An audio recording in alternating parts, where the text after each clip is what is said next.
Back over to Cora Henderson over at Pitt and Frank Attorneys. Tessa read a report in a newspaper that California insurance providers are leaving the state. Apparently, same thing's true in Florida. And she's wondering in this email, has anyone, I guess, among us experienced a problem here in Louisville and southern Indiana? She's getting ready to buy her first home, not being able to get home insurance for their home. Cora, have you seen any or heard of any problems at the closing table? Absolutely, we have. So, Tessa, you're right on point there. There have been some carriers that have left the state.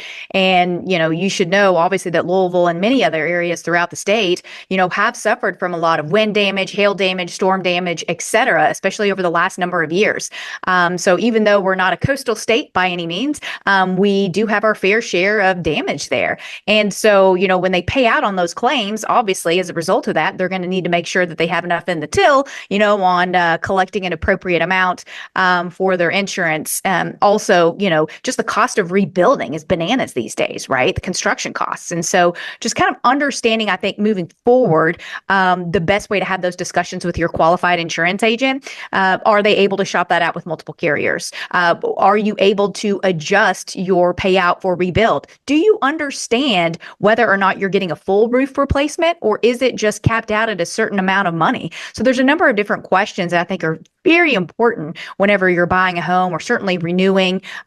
If you've been in the home for a long time, usually on an annual basis there, and having those discussions with your qualified professionals. As far as the uninsurability, I'm not seeing that. There's always somebody that's going to insure it, but I don't know that it's going to be the price that you've been accustomed to or that you would love to pay.